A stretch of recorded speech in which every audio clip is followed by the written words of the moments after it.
عايزينها تخس، عايزينها تخس بس وشها ما يخسش، عايزينها تتخن من الكيرف اللي تحت واللي فوق الوسط لا. شعر طويل، شعر قصير، كيرلي، ستريت.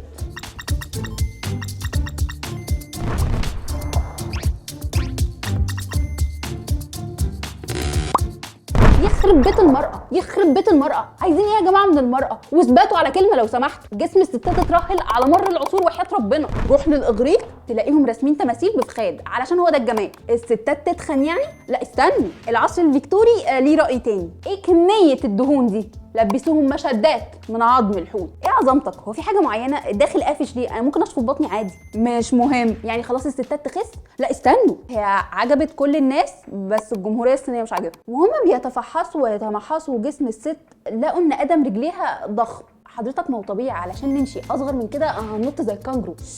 لبسوا البنات اول ما يتولدوا احذيه من حديد تلم رجليهم الضخمه دي شويه. يا ريس ما فيش حاجه على الرجاله؟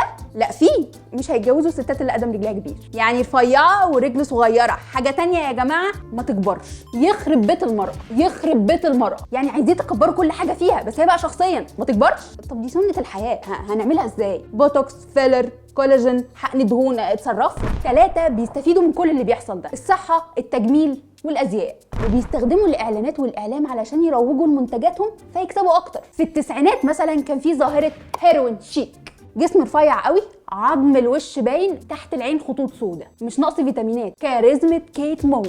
لا واتعاملت على ان هي شخصيه ملهمه في التسعينات. ثانيه واحده، ثانيه واحده، يخرب بيت المرأة.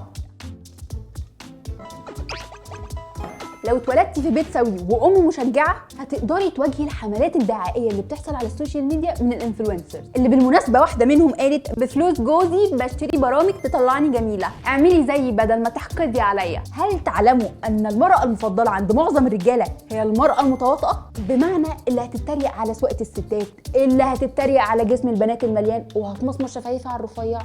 ده بالظبط اللي هي عملته، اتريقت على جسمها اللي بتعدله ببرامج ترضي معايير الجمال وبفلوس جوزها، يعني كمان اعتماديه، واختصرتي نفسك في جسمك وجوزك بس كده، مفيش حاجه تانية جوه، زي باربي بالظبط. اما بقى لو انت اتولدتي في بيت متنمر غير سوي هتتربي على تعليقات زي: انت صدرك صغير قوي، هتتجوزي ازاي؟ وده هيخليك عرضه للاكتئاب وعدم الرضا عن النفس. هل المراه تعلم ان 90% من الستات مش راضيين عن جزء معين في جسمهم او شكلهم؟ وده بسبب ان هم شايفين نماذج غير حقيقيه بيلبوا معايير غير ضروريه. هل المراه بقى تعلم ده كله؟ ما تعلمش. يخرب بيت المرأة. لك سيدتي الحل في 3 خطوات: 1 هنحب جسمنا اللي شايلنا، 2 هنغذي جسمنا بشرب واكل صحي عشان شايلنا ومش مهم الشكل، المهم الصحة، 3 هنواجه التعليقات السلبية والبودي شيمينج بالثقة بالنفس. عشان لو مش هنواجه البودي شيمينج هنواجه العالم ازاي؟ ازاي؟ يخرب بيت المرأة، يخرب بيت وحصل اللوجو بو شالبه ريد بول. الله حلو، بس هي العشرينات ليه ما ينفعش تبقى العشرينات؟